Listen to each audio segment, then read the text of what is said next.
Hey everybody, welcome back to my channel. I'm the Mellow Mama, and today I'll be sharing about hypnobirthing. I have to start by clarifying that I'm not a teacher or practitioner of hypnobirthing. I'm simply someone that utilized it. I really had a wonderful experience during my pregnancy, my labor and delivery thanks to hypnobirthing, and for that reason I advocate for it to every woman that I meet and every woman that I know. As women, we're told and taught from a very early age to sort of be ashamed of our bodies, to cover them, to hide them, to refrain from discussing them, especially our private parts, which could of course lead to the most horrible conversation a woman could have, which is pertaining to her sexuality. One of the most harmful consequences stemming from this ideology, in my opinion, is a sort of lack of knowledge and information pertaining to our health as women, prenatally, during pregnancy, obviously during childbirth, and postpartum as well. But today I'm going to focus on just pregnancy and childbirth specifically. To clarify what I mean, when we're taught to disregard real information about our bodies, to be embarrassed by our anatomy, we're really closing ourselves off to and eliminating any basic understanding of what we're about to experience during pregnancy and as mothers. Rather than comprehending our body's incredible nature and miraculous abilities, we are taught to fear birth, to fear what's coming during pregnancy. We give in to these other big ideas that we're taught pertaining to our bodies, and those are pregnancy and labor are conditions that are very serious and need serious medical attention and treatment. Hypnobirthing asks us to re-examine these deeply seated thoughts, to think clearly, rationally, and calmly about birth and pregnancy. In hypnobirthing, we're often reminded that we are, in fact, mammals. Yes, we are highly functioning bipeds, but we, just like animals, are very well equipped to naturally and easily carry and deliver babies. Of course, I have to include that there is a small percentage of women that do have a different experience, and maybe there is something that they will need medical attention for or assistance for, and there's nothing wrong with that. In fact, I am so glad that we have the technology and the science and the advancements that we have today for those women that do have high-risk pregnancy for whatever reason, or high-risk labor and delivery. But that is not the majority by any means. Have you ever seen a cow or a dog, a zebra, a giraffe, any animal give birth? If you haven't, you should totally watch a video or two of this after this video is over, especially if you're pregnant. But if you have, you know that it's quite different from what we see in our television shows, our movies, in the horror stories that we as women share with each other. Animals are not fed the propaganda that their bodies are incapable and that they will need assistance, oxygen masks, epidurals, Pitocin, monitors, a specific lying down, legs in the air position to push, etc., etc. I could go on and on. Animals simply find a quiet, restful place. Their births are usually quick, painless, and completely free of any complications. Hypnobirthing allows us to unlock that primal potential to give birth with ease, fearlessly and instinctively, just like every other mammal. As I mentioned, it's the fear-mongering, the horror stories that allow us to manifest this very clear visualization and expectation of what our birth will be like. And because we layer on this fear year after year of our lives as women, it often does become the reality for many women because they manifest it, one, but two, there's a whole cycle that comes with this fear, and I'm going to discuss that now. Fear causes a very clear cycle in any circumstance in our bodies, but during the labor and delivery process, it's especially significant because our muscles, our blood, our organs, and our hormones are all working for a very specific cause. Fear and what it does to our body physically causes an issue for every aspect of a pleasant, natural birth process. It literally derails everything that our body is naturally trying to do. Fear, anxiety, and tension affect us on a cellular level. They trigger our sympathetic nervous system to release stress hormones like adrenaline. Naturally, if we're in a calm environment, if we feel at peace during this time, our body's releasing feel-good hormones like oxytocin and endorphins. Our body naturally knows. It's designed for birth. It knows what to do when we're in this circumstance to make us feel good, for this to be an easier, more quick process. So when our body is flooded with this adrenaline, it becomes rigid. When our body becomes rigid, it's now working against the natural process even more by closing off what needs to be open, tensing up what needs to be loose. This leads to all kinds of problems, really painful contractions, a much longer labor. Perhaps your labor will stall, perhaps it will regress. All of those consequences of the tension, of the adrenaline, lead to a whole nother layer of the same stuff, because then you start to feel more fear. Oh my gosh, this is turning out like I always hoped it wouldn't. This is exactly what I knew would happen. You start having more thoughts in the negative realm, in that horrible space, that fearful space, which leads your body to, guess what, release even more adrenaline and make your body even more tense, causing even more problems and leading to interventions. When our body is in this fight, flight, or freeze mode, we're sending blood and oxygen to the wrong organs. Your body naturally thinks this is not a safe place, I'm in danger, and the blood, the oxygen is going to your heart, your lungs, not your uterus. Body begins to think, okay, I was in labor, giving birth, but now apparently there's a bigger risk. There's something scary at hand, and I need to protect my life. So the non-essential organs at this point, the ones that are working to actually do what you're there to do, to deliver your baby, are not getting what they need. They need to be loose. They need to be open. You need to be breathing. You can't do that when your body is literally in this state of rigidity. And you have to also keep in mind that the blood and oxygen that you are utilizing, your baby is also utilizing. You are sharing those things. This could also lead to, your baby being in distress, the oxygen levels of your baby, or, of you to go down, to plummet. And that just leads to what I hated the most in my own personal labor and delivery story: stress in the room. The environment then becomes even worse. You have this internalized fear, but then it becomes very real when everyone in the room is responding in a stressed way, in a fearful way,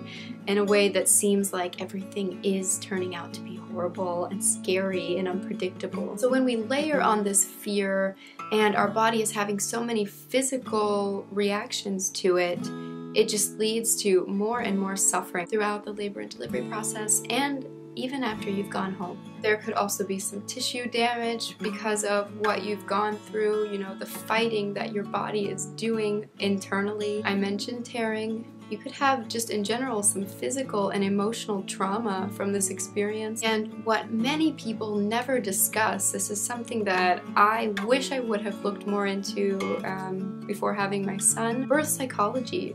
The psychology of your baby is highly affected from the moment that they're conceived, let alone through this life or death experience that is birth. The less traumatic you can make birth, the easier it is going to be on your baby. In hypnobirthing, we focus on a completely different cycle, one of informed positivity and enlightenment, a cycle that allows our natural flow of hormones to do their job and for our organs and our muscles to feel safe enough to work right along with those hormones. We want oxytocin, we want opiates, which are endorphins. We want to feel safe, comfortable, and relaxed. To do that, we have to replace fear and self-doubt with confidence and trust. To have confidence and trust, we need to understand that our body is not working against us, it's working for us. It can and will do what we need it to do if we just let go and allow it. So this calm strategy focuses on a few things, but first of all, a positive mental attitude. And I've touched on this in several of my videos because it's important for every aspect of life, but especially for labor and delivery, where we've been conditioned to fear, we need this optimistic outlook. And you might have heard professional athletes touching on a positive mental attitude, where they really just sit and visualize the perfect stroke or the perfect backhand, or is that a backhand? Perfect shot. They visualize for hours before they go to sleep, before a game, even when they're walking into the arena. And the same thing goes for, you know, professional performers on Broadway, people that have won Academy Awards. This visualization is key in manifesting whatever type of experience you want to have. I want you to know that it's in you, this ability to understand and trust your body, to have the confidence and fearlessness. It's in you. Like when Hagrid comes to Harry and says, "You're a wizard, Harry," for the first time. He knew it was in him. He felt it. He felt his power. I want you to harness that, okay? You're not a wizard, or maybe you are, but you are a woman. And we as women, the majority of us, are literally designed to do this. It's nobody but society's fault that we feel that maybe we're not. No matter what experience you end up having throughout your labor and delivery, I don't care if you had a cesarean or if you did, you know, end up taking some sort of drugs, you still could have benefited from a calm, positive outlook, a fearless outlook. So when we go into this experience, and not just labor and delivery, but the pregnancy as a whole, with this idea that our body knows what it's doing, our body is going to take care of this, considering that we take good care of ourselves, we have a much better outcome. He has risen. Donovan sweats a lot when he sleeps.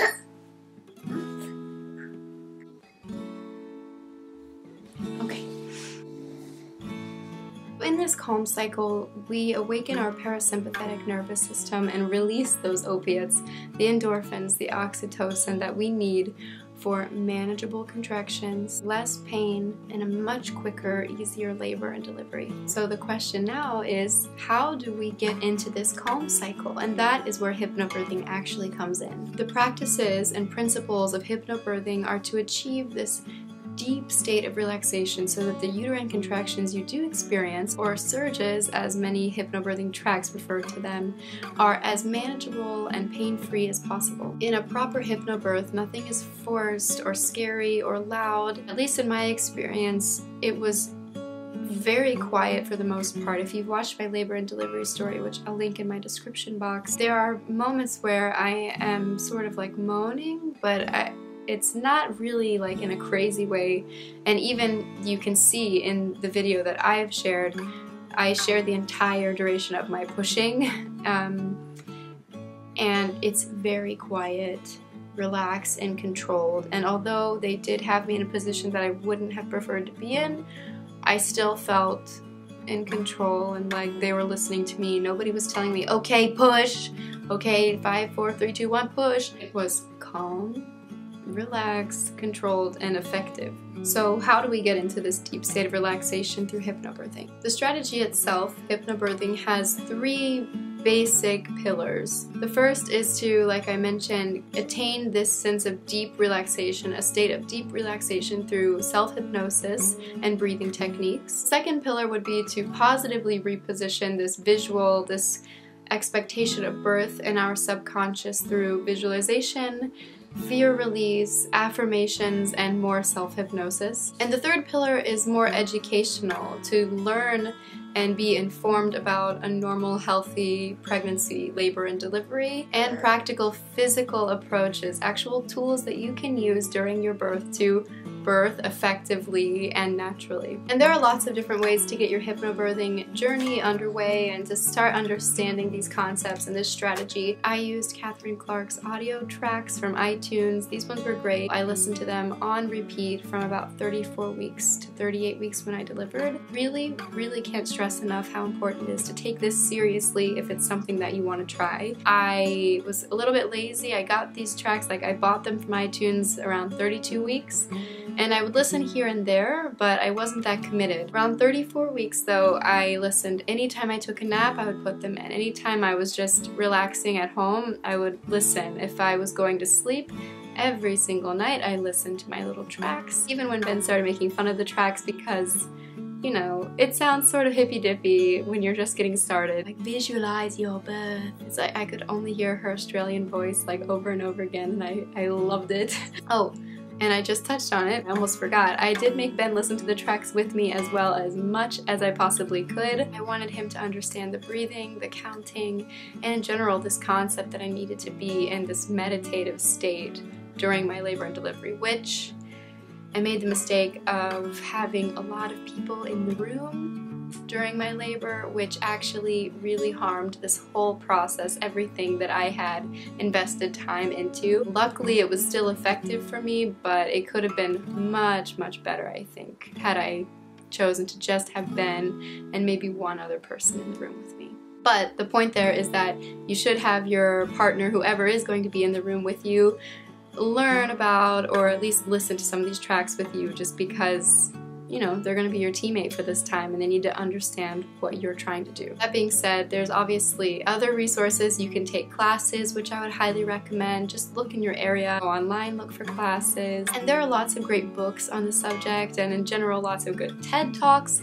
If you just want to get more informed about the natural birthing process and what you can do to remain calm throughout your labor, I highly recommend just looking it up, you know, Google it, YouTube this subject. Obviously, look for books in the library or on Amazon. Ina May Gaskin is such an amazing person to reference for positive birth stories, information on hypnobirthing, and in general just an amazing wealth of knowledge when it comes to different birth experiences. And I mean, she's just seen and been through so much as a midwife, and I really love her book. Another great book by Grantley Dick Reed is Childbirth Without Fear. And like I mentioned, I would also highly recommend everybody look into birth psychology and do as much research on that subject as well. But in general, you know, you're off to a good start if you're watching this video, because you now have this understanding that you can do it. I would also really urge you to avoid anything negative when it comes to discussing birth,